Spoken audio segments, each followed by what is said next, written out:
Ever wish you could run your business or organization, with maybe a little less red tape, a lot more freedom? Hmm. Well, we're going to take a deep dive today into something called a UNA. It stands for Unincorporated Nonprofit Association, and it just might be the ticket. Yeah, think of it kind of like a streamlined approach. It comes with some surprising perks like cost efficiency, flexibility, and even maybe some potential tax advantages. You might even recognize this term billionaire's tax loophole. It's been used to describe it. Yeah, I've heard that. Yeah, though we'll get into, all the nuances of that a little bit later. But first, what exactly is a UNA? I'll let our expert take this one. Okay, so a UNA is unique because, as the name suggests, it's unincorporated. That means it isn't viewed as a separate legal entity, like a traditional corporation or an LLC. Okay. And the nonprofit side of things, well, that means its main purpose isn't generating profit, but rather serving a specific purpose. You often see this structure with clubs, community groups, or even some professional associations. So it's less about the structure of, typical business and more about facilitating a specific goal. Yeah, exactly. Okay, so what are some of the upsides to organizing things this way? Well, the beauty of a UNA really lies in its simplicity. You can actually start one with just one person, and it only needs one member to get going. Wow. This means less paperwork, fewer hoops to jump through, and naturally, that translates to lower costs compared to setting up a more traditional incorporated entity. It can be particularly appealing for those, working with more limited resources. Less hassle and lower startup costs. That definitely sounds appealing.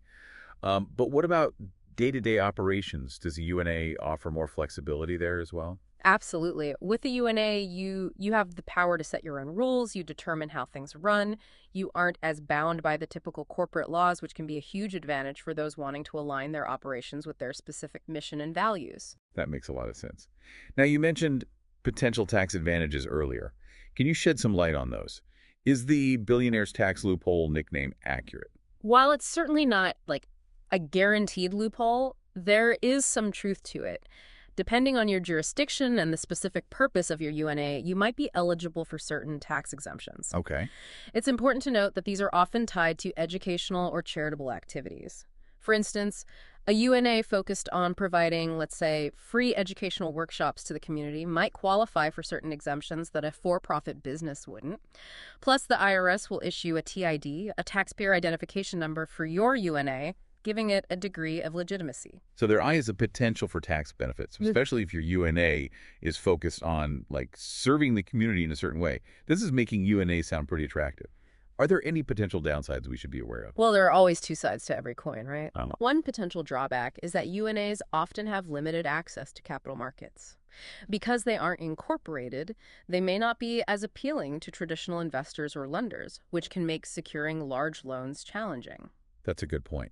If you're looking for large-scale investments, a UNA may not be the right fit. What about liability? Is there anything to be cautious about there? This is another crucial aspect to consider. In some jurisdictions, members of a UNA could be held personally liable for the organization's debts or obligations. This varies from place to place, but it's essential to research the specific regulations in your location and understand the potential risks involved. So greater freedom sometimes comes with greater responsibility. It sounds like careful research and planning are key when deciding if a UNA is the right path. Before we move on, is there anything else we should keep in mind when it comes to the possible downsides of a UNA? Yes, establishing credibility can sometimes be a hurdle for UNAs compared to more established incorporated entities. This is particularly relevant when dealing with larger organizations or businesses that are accustomed to working with traditional corporate structures. Yeah, it's like the old saying, sometimes you need to spend money to make money. If having a more readily recognizable structure is important, a UNA might not be the best fit. What about specific locations? Are there areas where UNAs are particularly advantageous or disadvantageous? Interestingly, California has emerged as a surprisingly favorable state for setting up UNAs. They have specific regulations that make this structure potentially advantageous, especially for those who don't require access to large amounts of capital. This makes California a good option for, let's say, individuals or smaller groups getting started. So even though we've been talking about potential downsides, there are definitely places, like California, where a UNA structure could be a great option. Before we dive into some real-world examples, what are some key considerations people should keep in mind when determining if a UNA is right for them?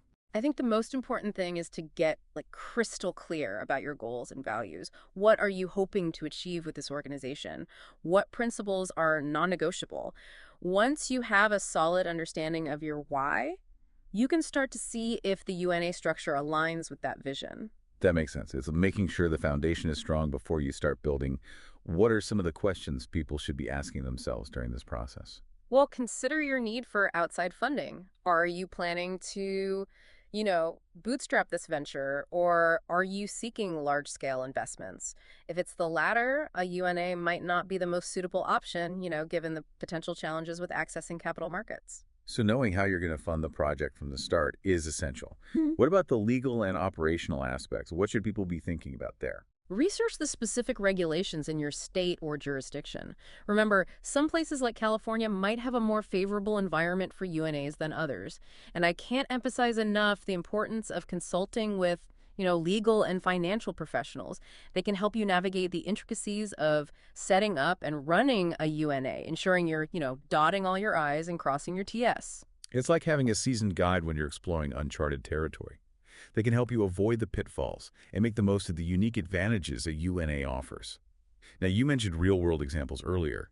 Are there any specific cases where UNAs have been used successfully? Oh, there's a fascinating case study of a group of independent artists. They formed a UNA to manage a shared studio space and gallery. They were drawn to the UNA structure because it gave them the flexibility to set their own membership rules, manage their finances transparently amongst themselves, and even distribute any profits from gallery sales in a way that aligned with their values. They also appreciated the lower overhead costs compared to renting individual studio spaces, which allowed them to invest more in community outreach programs. This example showcases how UNAs can foster a sense of community and shared purpose while also providing, practical benefits. That's a great example. It highlights how a UNA can empower a group with a shared vision to achieve their goals collectively. Are there any examples that demonstrate the potential tax benefits we were discussing earlier? Absolutely. There's a compelling example of a UNA dedicated to providing free coding classes to underprivileged youth. By structuring themselves as a nonprofit, they qualified for specific tax exemptions related to educational activities. These exemptions allowed them to allocate more of their resources to expanding their programs and reaching a wider audience. Those are some great examples of how UNAs can be utilized in different ways to achieve specific goals. It's clear that this structure offers a unique blend of freedom and purpose. Now, before we wrap up, I wanted to touch on something we briefly mentioned earlier, the billionaire's tax loophole nickname. Can you shed some light on why this term emerged and address its validity? Sure. So the billionaire's tax loophole moniker arose because some high net worth individuals have explored using UNAs as part of their larger financial strategies. The idea was that by placing assets within a UNA dedicated to a specific cause, they could potentially shield those assets from certain taxes while also supporting, charitable endeavors. However, it's crucial to understand that the IRS scrutinizes these types of arrangements very closely, and using a UNA solely for tax avoidance purposes is highly discouraged and can have serious legal consequences. The validity of this loophole is debatable and highly situation dependent. So while the term itself might be catchy, it's important to approach it with a healthy dose of skepticism and seek expert guidance to ensure compliance with all applicable tax regulations. Exactly. It's essential to remember that UNAs, at their core, are designed to facilitate community-oriented goals and shouldn't be viewed as a primary tool for tax avoidance. That's a crucial point to emphasize. Now, as we start to wrap up our deep dive into the world of UNAs, I'm curious to hear your personal take. What do you find most compelling about this structure? For me, it's the potential for UNAs to cultivate a sense of shared ownership and responsibility among members. Because they're often member-driven, they create a space where everyone has a voice and a stake in the organization's success. It's like harnessing the power of collective action for a common goal. It sounds like UNAs offer a unique approach to balancing individual autonomy with collective decision-making. That's a fascinating concept. Now, for our listeners who might be considering a UNA, what are some essential takeaways they should keep in mind? I'd say remember that setting up a UNA requires careful consideration and research. Don't jump in blindly. Understand your goals, your values, and your financial situation. Explore the legal landscape in your jurisdiction. And most importantly, seek guidance from qualified professionals who can provide tailored advice based on your specific needs. Solid advice. Don't underestimate the power of doing your homework and having the right people on your side. Now, before we sign off, is there a final thought-provoking question you'd like to leave our listeners with? Something for them to ponder as they continue their exploration of UNAs. Absolutely. When considering a UNA, ask yourself this. In pursuing your goals, is it more important to have complete freedom or the security of like a well-established structure? Is there a way to strike a balance between the two? That's a great question to consider. It really gets to the heart of what we've been discussing. It seems like finding that sweet spot between autonomy and structure is key. Precisely. And the beauty of the UNA is that it challenges us to rethink traditional organizational structures. It prompts us to consider how we can achieve our goals while operating with greater flexibility and purpose. Yeah, it's almost like a shift in mindset. Maybe success isn't just about reaching a specific destination, but also about choosing a path that aligns with your values. I think that's a beautiful way to put it. And perhaps the UNA, with its unique blend of freedom and purpose, can inspire us to find more innovative and fulfilling ways to achieve our goals. It's exciting to think about the possibilities. If UNAs become more prevalent, it could really shake up the traditional ways of doing business. I agree. It's an area ripe for innovation, and I'm eager to see how it evolves. Who knows? Maybe the UNA is just the beginning of a whole new wave of organizational structures that prioritize both individual freedom and collective purpose. Well said.